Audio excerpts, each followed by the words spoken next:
We are back with another Doc the Journey episode.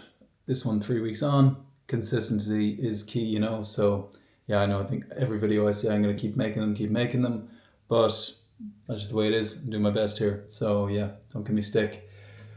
What has happened in the last 3 weeks?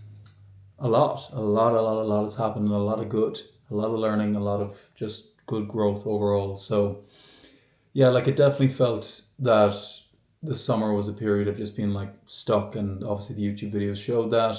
Being very stuck in business, not being able to get out of it and out of problems, and then finally kind of making decisions to part ways with the old offer and the old business we had, move into this new venture and this new opportunity. And September was mainly based around building that and preparing to launch that and doing it correctly and not trying to jump in and rush into any opportunity just for the sake of doing it to stay busy. I realized that that's a mistake I'd made in the past, and I didn't want to make the same mistakes I'd been making in the past. As the whole goal of this is that you can learn and overcome. In my last video, I was kind of talking about launching, bringing things together, getting ads up off the ground, getting our email campaigns off the ground, and we've done exactly that. We have launched at pretty much very fast and high velocity. I'm taking an average of 5 sales calls a day, I'd say, at this stage. We've brought on a setter. Shout out to you, Stephen. You're cooking at the moment, which is amazing. And we're growing fast. We really are. We've only been really live, fully active for around 3 weeks, and our ads have only been live for just over 2 weeks, and they're starting to come to play now.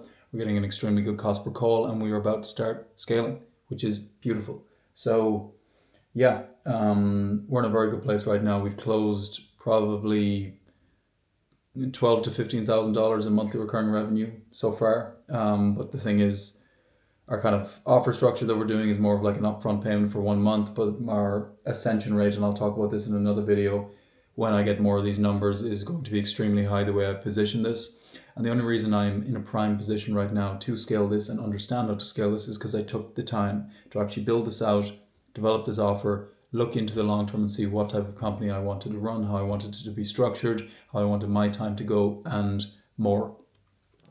And right now it's playing out as I hope to. It really is. I have probably 150, 200K in proposed deals out there at the moment. So like right now it's just like, how can I build as much pipeline as possible, essentially. And I think actually the first sales call I hopped on for this new offer, I closed it. And I was thinking I'm just going to close everything. And I had old Joe kind of come back in where you get a bit of a positive note and you think like, oh, you're just going to close everything. Obviously, that's not how it works.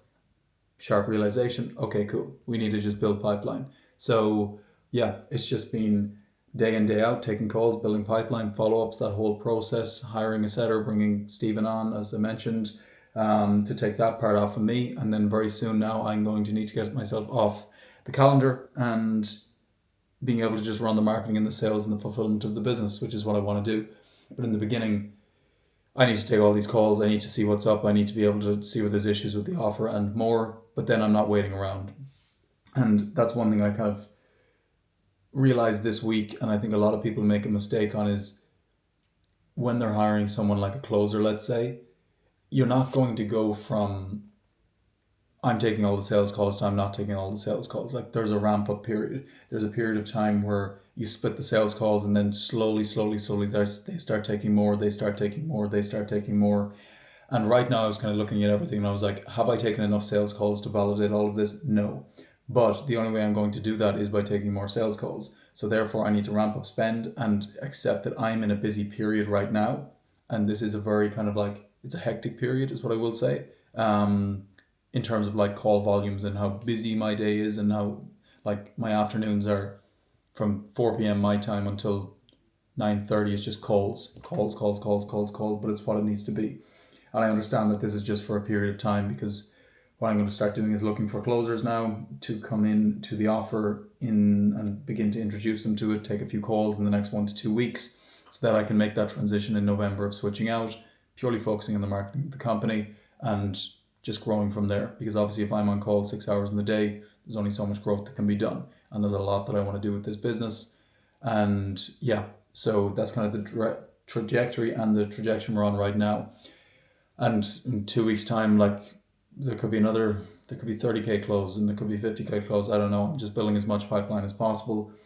But the one other thing that I'm doing differently is constantly just evaluating and reviewing what's being done, not just doing the same thing over and over again. Um, what I decided last week was I kind of got a bit fed up of pitching 6K and 7K. So I said, fuck this. And I went into a call and I said 12K.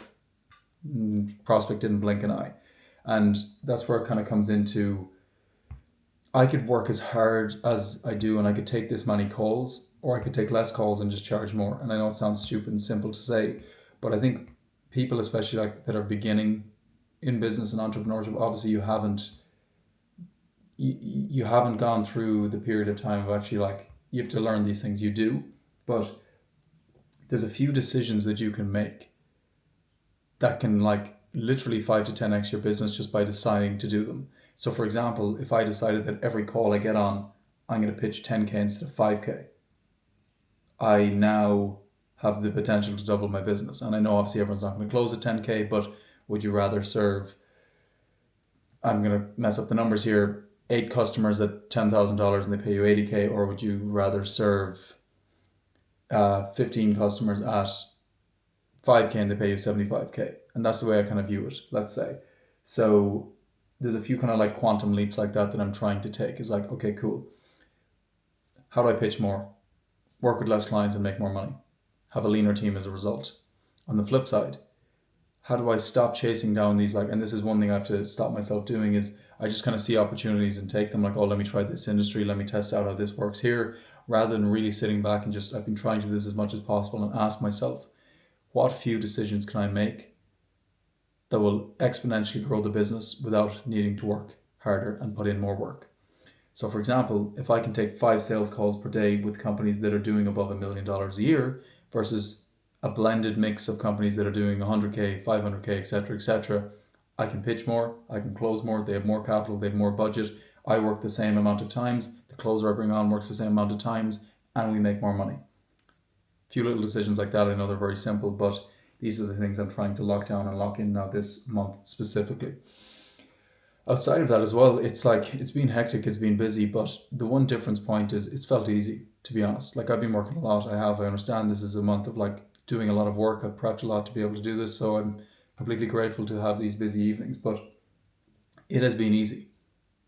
And I say that in the sense of I could easily make it a stressful time and get panicked about it and like overthink it, but in my head it's already done. I've already built the company to 250K a month. It's the exact business I want, the exact team I want. The profit margins are excellent and amazing. It runs itself without my direct involvement every day. And I already see and I already forecast that it's already happened to me. So therefore, like when a deal falls through or something doesn't work out the exact same way, I do not attach to that outcome. It is a dot on the wall compared to like the bigger picture. And this is one thing I was a criminal for doing, and everyone is criminal for doing, is they get so caught up in that physical action in that day. So for example, like prospect didn't close, prospect went with a competitor, and they attach so much emotion to that decision, and it just completely ruins their frequency, ruins their energy and their whole direction of their day, which it's so foolish to do. It truly is. You need to stay, just focus on the bigger picture, because what you are seeing is a small snippet of a 10-hour film, essentially. So if I look at myself and the business, I know it's already done, it's already doing 250K a month, time just hasn't caught up.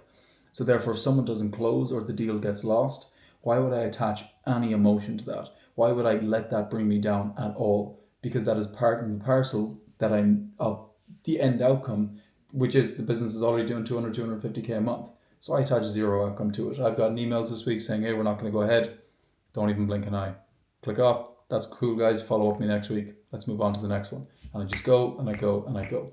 There's no emotion attached to any of this at all. The outcome has already been achieved, and I am just living in it, and I'm living in that movie of getting to the end outcome, which is 250K, whatever that specific goal is, which I need to get clearer on.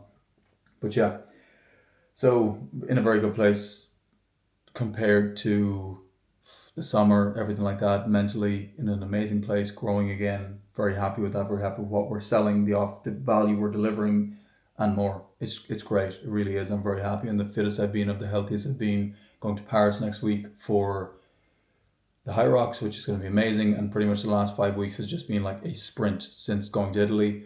Of just pure sprinting. Up until this date. And I love those periods. I love being able to have like a trip or an event or something in the calendar that I can know I can work towards. It's my best times. There's no better feeling than being locked in, so for say, and working on what you want with a clear vision and direction. So, yeah, the last 5 weeks has been incredible. It reminds me of that February March period of this year, and yeah, it's my advice to anyone is like set those sprints and get clear on it. But yeah, things are going very good right now. Very happy with everything. And I say this, and you probably look at this thinking, oh, look, he's doing amazing. There's nothing going wrong. There's so much going wrong. There's so many problems, but I just don't attach to any of them. They're all going to get solved. Oh, shit, this broke, that broke, this issue has happened. Um, just found out about something terrible today in regards to like that will affect our service overall. But it's not terrible because it's just part of the process. The pendulum swings, and I'm not going to let myself attach to the negative side and the negative things because they're just going to bring me down. I've already achieved everything I have. There's a million roadblocks and issues coming my way, and they're not problems. They're just parts of the journey that are moving through. So yeah, we're in a good place. We're always in a good place, no matter what happens. So very blessed, very happy with everything, and yeah, we rock and roll. We move forward. We'll keep these updates coming as much as possible. Get a Paris High Rocks vlog out there, and yeah, we will continue cooking. We'll continue building, and onwards. Doc the Journey episode 10. I think I'm going to title it something like "We're So Fucking Back." That'll be a nice balance. Yeah, that's what I'm going to do. But yeah, we rock and roll, we move, and we slide. Happy Friday. Peace.